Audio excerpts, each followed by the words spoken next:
Hola, ¿qué tal amigos, amigas? ¿Cómo están? Espero que se encuentren muy bien. Mi nombre es Cristóbal León Campos, soy integrante de la Cátedra Libre de Pensamiento Latinoamericano Ernesto Che Guevara.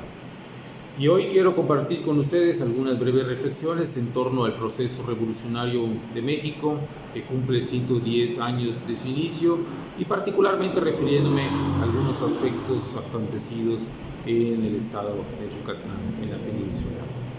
Como sabemos, la Revolución Mexicana fue un acontecimiento sumamente importante porque marca el fin de un proceso dictatorial. Porfirio Díaz, que durante 30 años controló el poder y las instituciones mexicanas, pero además marca la ruptura de siglos con el siglo XIX, el inicio tardío, si se quiere, o ya adentrado al siglo XX, para la primera década, para la segunda década, en realidad es que cuando se da este proceso revolucionario y que va a establecer muchas de las instituciones que hoy siguen permeando la vida de los mexicanos, ¿no? En términos de la educación pública, en términos de los derechos laborales, de los derechos de la salud, en términos de la fundación de muchas instituciones educativas, como va a ser la propia Secretaría de Educación, y después va a ramificar en los diferentes estados con sus dependencias estatales, como va a ser las universidades públicas, en el caso de Yucatán, la fundación en 1922 de la Universidad Nacional del Sureste durante el gobierno de Felipe Carrillo Puerto, ¿no? Y muchas otras instituciones en lo cultural, en lo educativo, en lo político, desde luego, y naturalmente va a propiciar un desarrollo más claro del capitalismo mexicano, ¿no? ¿En qué sentido?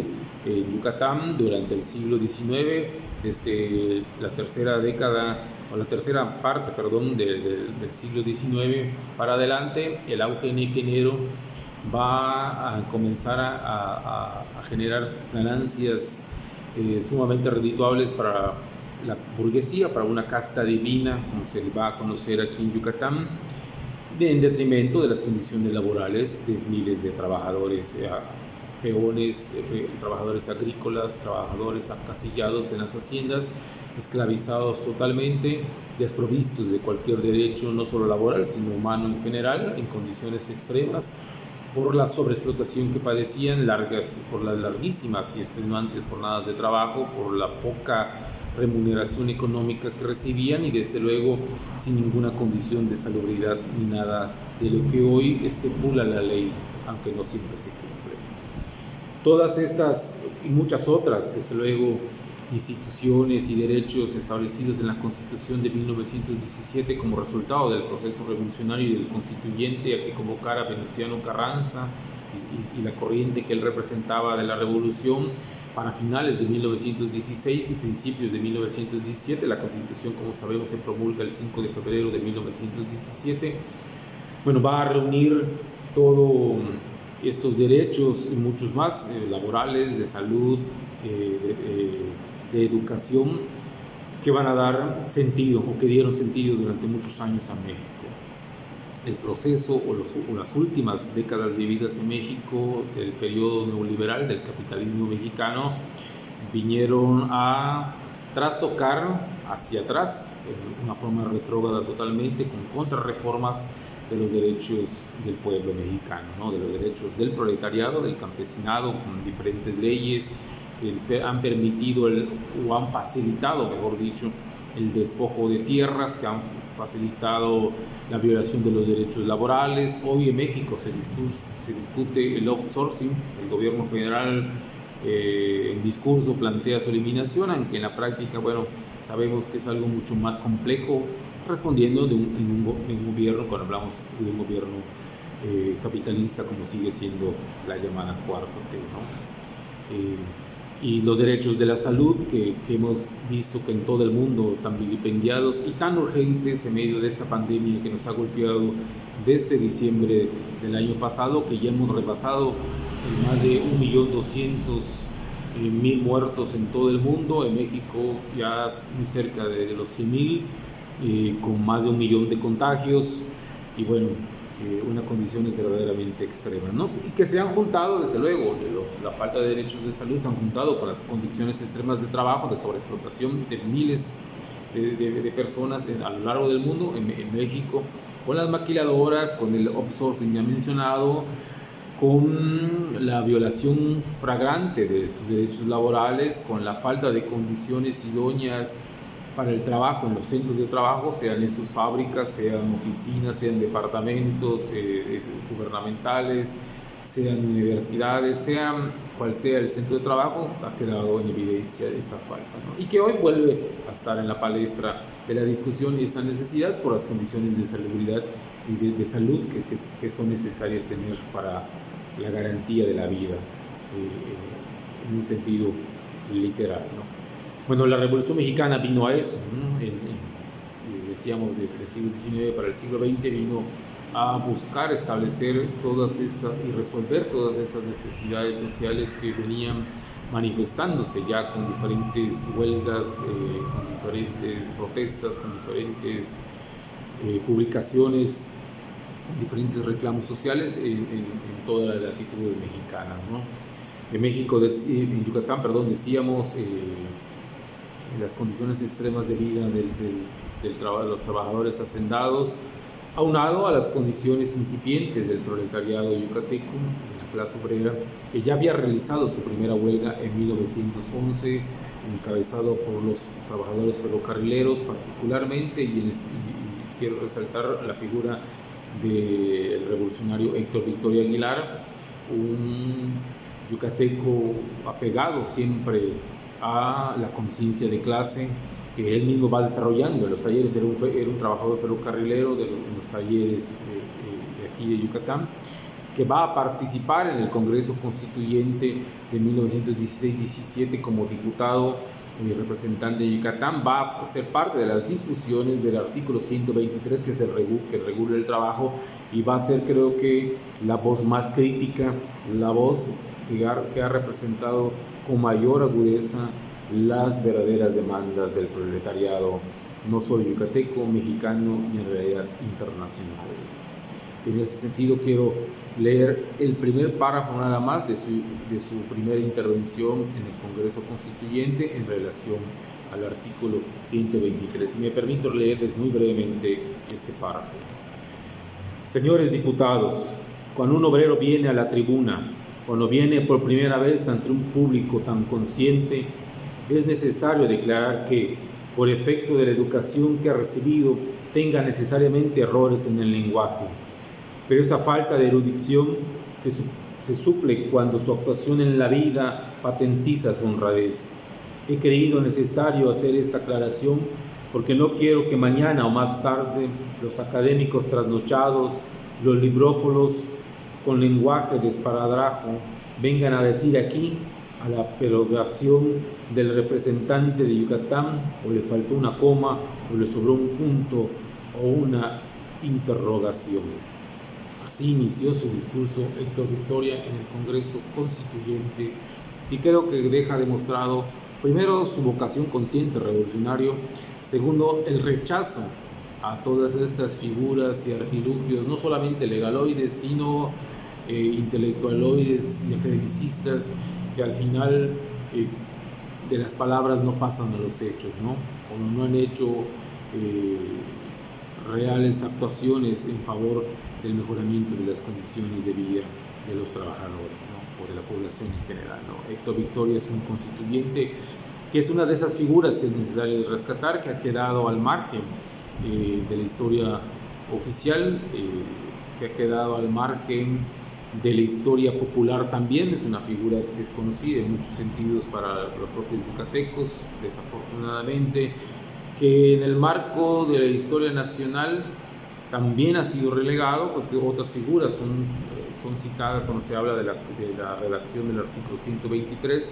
Sin embargo, creo que Héctor Victoria debe otorgársele en la memoria histórica, en la investigación histórica y en la enseñanza de la historia, su lugar preponderante como uno de los principales representantes en ese sentido del proletariado mexicano. En Yucatán, sabemos, ya existían grupos revolucionarios o pre-revolucionarios conformados de campesinos, de trabajadores, de obreros, del magisterio, que se habían ido organizando en diferentes asociaciones, una de ellas el Sindicato de Trabajadores ferrocarrileros, otra la Unión de Profesores de Yucatán, que aglutinaba al magisterio, hombres y mujeres, uniones campesinas, que fueron las que fueron generando el movimiento y las disputas revolucionarias, para cuando llega el gobernador preconstitucional Salvador Allende en marzo de 1915. Una anécdota particular para hacer referencia a estos dos hechos, creo que es significativa, según redactan o según contaron muchos testigos de una reunión en la cual estaba presente Héctor Victoria y Salvador Alvarado. El general Salvador Alvarado decía a Héctor Victoria y a sus acompañantes que habían venido a establecer la revolución en Yucatán, a lo cual el obrero Héctor Victoria respondió con toda la tranquilidad y la humildad que lo caracterizó, pero sobre todo con la conciencia de clase y la fuerza de las convicciones revolucionarias que tenía, de que no era así, de que en términos de la revolución ellos habían venido a aprender en la región yucateca, ¿no? Eso habla no solamente del carácter fuerte de este personaje, sino también de cómo se ha concebido la historia de este centro y cómo se ha vivido en las diferentes particularidades o particulares regiones de nuestro país, ¿no? En Yucatán las transformaciones van a ser radicales, como en gran parte del país. El establecimiento del gobierno preconstitucional de Alvarado va a liberar la fuerza de trabajo de los peones acasillados de las haciendas, lo cual es algo que termina beneficiando al desarrollo del capitalismo, desde luego. Es una medida que otorga ciertos derechos a los trabajadores, aunque desde luego, responde al interés, desde luego, del desarrollo capitalista, ¿no? La Revolución Mexicana, al fin y al cabo, como ha escrito Adolfo Gili, fue una revolución interrumpida porque las demandas proletarias campesinas no terminaron de cumplirse. Los principales dirigentes revolucionarios, los realmente revolucionarios, fueron asesinados: Pancho Villa, Emiliano Zapata, los hermanos Flores Magón y muchos otros, como Héctor Victoria, terminaron trabajando con gobiernos revolucionarios, pero sin perder su carácter totalmente crítico, ¿no? Como va a ser en el caso de Héctor Victoria, que se va a adherir al gobierno socialista de Felipe Carrillo Puerto, ¿no? Bueno, a la llegada de Alvarado se unifica con esos diferentes grupos, logra encauzar esas demandas, se establecen 5 fundamentales leyes conocidas como las 5 hermanas.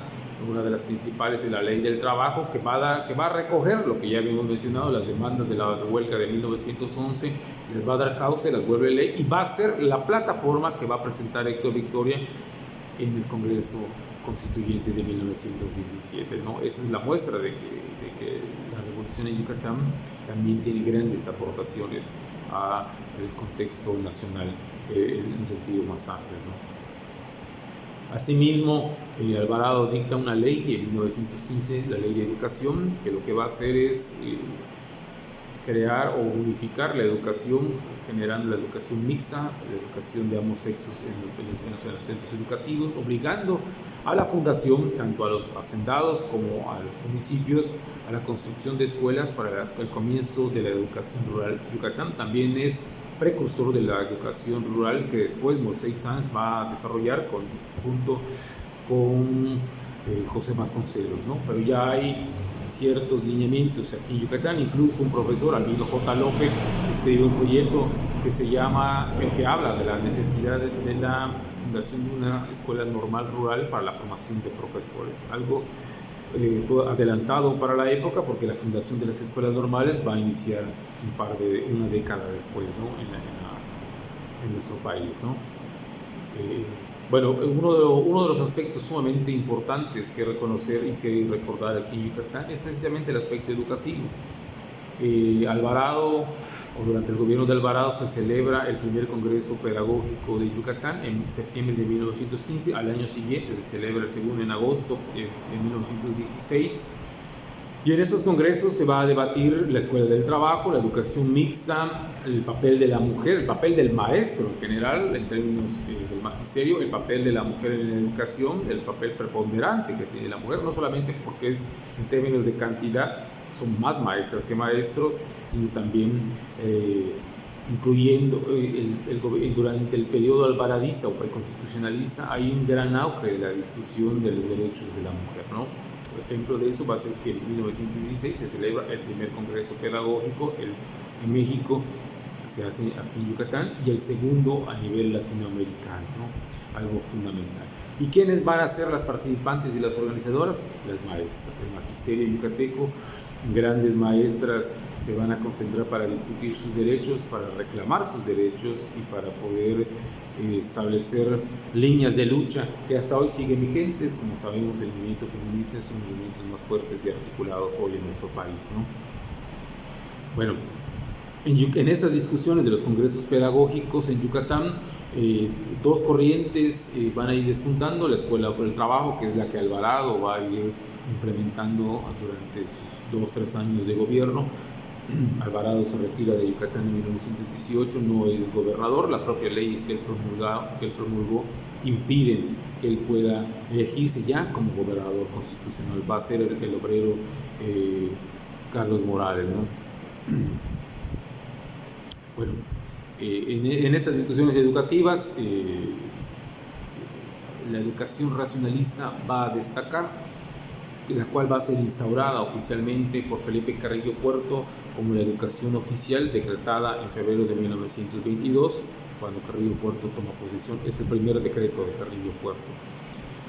La educación racionalista es una interpretación que se hace de los postulados racionalistas pedagógicos del barcelonés anarquista Ferrer de la Guardia, asesinado en 1909 durante las protestas que se dan en esa ciudad española, los grupos anarquistas luchando por los derechos. Él había ya redactado manifiestos pedagógicos que van a tener trascendencia y que a través de la migración van a llegar primero a Cuba, donde se fundan escuelas racionalistas, y después a Yucatán, y de Yucatán a esparcirse por gran parte de la República Mexicana y continuar su camino hacia toda América Latina, esta corriente pedagógica. En Yucatán va a tener grandes representantes. Uno de ellos es José de la Luz Mena, que va a adaptar muchas de las ideas de Ferrer de la Guardia, va a hacer pues un poco su propio corpus de interpretación de la educación racionalista, desde luego sin traicionar los principios establecidos por Ferrer de la Guardia, adaptándolas a la realidad yucateca. Y va a tener un primer ensayo que va a ser fundar la primera escuela racionalista en 1917 en el barrio de Chuminópolis, en septiembre, que va a tener además un órgano de difusión que va a ser la revista Oriente, de la cual se publicaron alrededor de unos 20-30 números, que es una revista elaborada por y para los estudiantes. Los niños de la escuela literalmente la hacían, escribían, la tipografiaban, la hacían en la pequeña prensa que tenían, como ellos mismos describen en algunos artículos, y bueno, la distribuían, ¿no? Es un órgano de propaganda, pero también un órgano pedagógico de enseñanza, ¿no? Esta primera experiencia racionalista o de educación racionalista, establecida en 1917 por José de la Luz, va a recibir muchísimas críticas y muchísima oposición de personajes incluso que después van a ocupar grandes cargos en la educación, como Eduardo Ursáiz, un cubano migrado en Yucatán, muy importante. Va a ser el primer rector de la educación de la Universidad Nacional del Sureste, secretario de Educación posteriormente, uno de los primeros historiadores de la educación. Sus antecesores, Rodolfo Menéndez de la Peña, otro cubano migrado a partir de la guerra de 10 años, el inicio de la guerra de independencia cubana. ¿Qué establece o qué postula la educación racionalista? En términos generales, la educación racionalista es una educación anticlerical, no una educación laica, una educación anticlerical. Y esta es una diferencia no únicamente semántica, sino una diferencia sumamente de principios ideológicos, ¿no? Es una educación libre, es una educación que busca la emancipación de la conciencia y la emancipación social. Es una educación que vincula los problemas sociales con la realidad, con lo que se enseña en las aulas, ¿no? Es decir, vincula a los estudiantes con el acontecer diario de la sociedad, ¿no? Es un modelo revolucionario, sumamente transformador. Elimina las direcciones de las escuelas. Cuando se decreta por Carrillo Puerto, elimina las direcciones de las escuelas, crea los consejos de maestros y bueno, y revoluciona la educación, ¿no?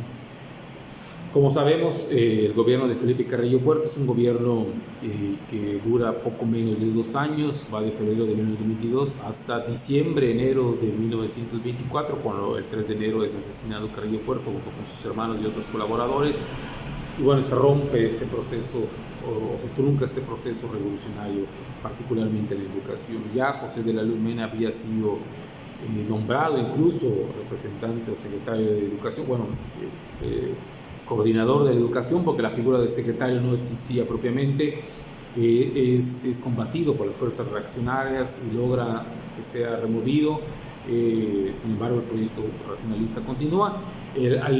Tras el asesinato de Carrillo Puerto, José de la Luz migra a otros estados, uno de ellos a Tabasco con Carrillo Canaval, y va también a proyectar la educación racionalista ahí y después a lo largo del estado, ¿no? Estos son algunos aspectos que, si bien se han ido investigando en los últimos años en Yucatán, creo que siguen estando fuera no solamente de la educación oficial, de la educación que se imparte en las escuelas, sino que sigue faltando profundización, ¿no? Uno de los sujetos principales de la revolución en Yucatán, en todo México, pero particularmente en Yucatán, es el magisterio, acompañando a los grupos proletarios, principalmente a ferrocarrileros. Como antecedentes de la llegada de Alvarado, la Unión de Profesores de Yucatán se había fundado en 1912 y comenzado a publicar una revista que se llamó El Paladín Escolar, una revista sí enfocada a la educación, pero sobre todo también una revista en la cual se encuentran artículos que están reivindicando los derechos de los trabajadores de la educación, del magisterio, exigiendo mejores condiciones, mayor salario, desde luego mayor recursos para la enseñanza, ¿no? Y mayor inversión pública de los gobiernos municipales como estatales a favor de las escuelas y el establecimiento de escuelas, ¿no? Y un incremento de la matrícula también. Si algo se puede notar en los documentos históricos heredados de las propias escuelas en Yucatán, es eso, cómo a partir del proceso revolucionario Alvarado, pero sobre todo agudizado en el periodo de Carrillo Puerto, la educación pública se masifica, logrando atraer a sectores de la población, sectores populares, obreros, campesinos y otros sectores de Yucatán que habían estado marginados durante todo el porfiriato, ¿no? ¿Cómo se ve eso? En las listas de inscripción de los alumnos, en los cuales se asienta el oficio de los padres. Ahí se encuentran albañiles, obreros, panaderos, costureras y todo tipo de oficio de los padres, ¿no? Esto creo que es muy importante de tenerlo en cuenta, ¿no? Otro aspecto de la revolución, y creo que sigue siendo en muchos sentidos una de esas herencias que perduran, son las misiones culturales, que es un tipo de educación extracurricular que comienza en Yucatán en 1931, estableciéndose las primeras, y que bueno, hoy ya ahí han cumplido más de 90 años de servicio con esta contribución a la sociedad yucateca, generando o apoyando a las comunidades para el desarrollo de oficio, a los sectores marginados de las comunidades. Se sabe, Carrillo Puerto o el gobierno de Carrillo Puerto es un gobierno radical, es un gobierno socialista, con características particulares, desde luego, en Yucatán, respondiendo a las necesidades y a la propia interpretación del socialismo que se hace en la región, pero es un gobierno vinculado a las necesidades del proletariado, es un gobierno del cual, mejor dicho, recoge las propuestas de los 2 congresos obreros que se habían celebrado en Yucatán en 1918 y 1921, las lleva a la práctica, reivindicando los derechos de los trabajadores y entrando, desde luego, haciendo esto que entra en una franca contradicción con los sectores conservadores de la burguesía y la oligarquía todavía existente en Yucatán, ¿no? Esto se puede observar tanto en la revista Tierra, que es el órgano oficial del Partido Socialista del Sureste, como también en periódicos como El Popular, que recoge muchísima información del periodo de campaña de Carrillo Puerto y después de su gobierno, ¿no? Aspectos fundamentales que tienen que ser profundizados. Algunos autores han puesto en duda, por ejemplo, la circulación de ideas o la profundidad de la circulación de ideas anarquistas y socialistas en Yucatán, lo cual está demostrado que es así, no solamente porque en las publicaciones hay referencias a ellas, en los periódicos de la época, sino, como ya decía, la propia educación racionalista, la propia reivindicación de los derechos, la organización, la presencia, por ejemplo, revolucionarios anarquistas cubanos, como va a ser Carlos Lobeira, que viene a Yucatán y participa en el gobierno de Alvarado, después parte a los Estados Unidos y se vincula ahí con sectores anarquistas, obreros. Entonces, Yucatán está interconectado de manera muy importante con los procesos revolucionarios de la época, ¿no? Eso es algo que es importante también de recordar, ¿no? Creo que es la idea general que quería plantearles, la necesidad de recordar, de estudiar, de profundizar sobre la Revolución Mexicana y, bueno, continuar conservando nuestra memoria, no permitiendo que se nos despoje ni de manera oficial ni de manera de la exclusión como practican los sectores conservadores, que desde luego las figuras de Felipe Carrillo Puerto, Héctor Victoria, el magisterio, las maestras revolucionarias como Candelaria Ruz, por mencionar una de ellas, que tiene intervenciones maravillosas en las que se pueden revisar en las actas del Congreso, del primer Congreso Feminista de 1916, que reivindican los derechos de las mujeres, reivindican los derechos de los trabajadores, de las trabajadoras, reivindican el derecho del proletariado en general, del campesinado, y bueno, que son sectores sumamente revolucionarios para Yucatán, para todo México y yo creo que para toda América Latina. El Partido Socialista del Sureste, con postulados fundamentales, revolucionarios, tiene amplia influencia, y una de ellas se ve en el intercambio de correspondencia que tiene Felipe Carrillo Puerto con el intelectual José Ingenieros, ¿no? Allá tan solo una semilla, y además de el propio Carrillo Puerto, el Partido Socialista del Sureste tiene vinculación con la Internacional Comunista, son invitados como partido, y Carrillo Puerto ya había tenido diferentes vinculaciones, y hay muchos aspectos en relación con el gobierno bolchevique de la URSS que faltan todavía por estudiar más y dar a la luz, ¿no? Lo importante es mantener la memoria, seguirla profundizando, seguirla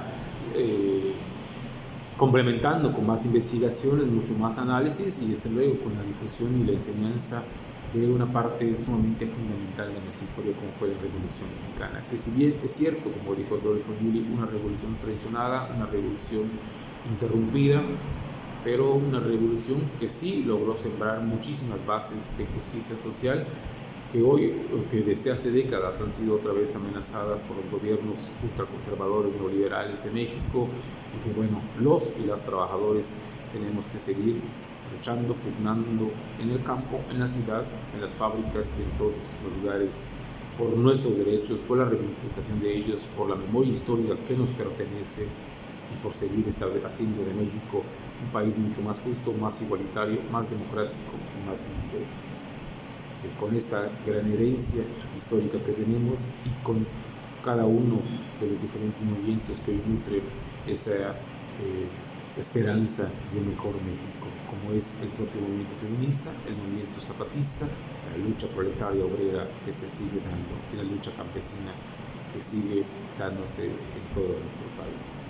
Muchas gracias.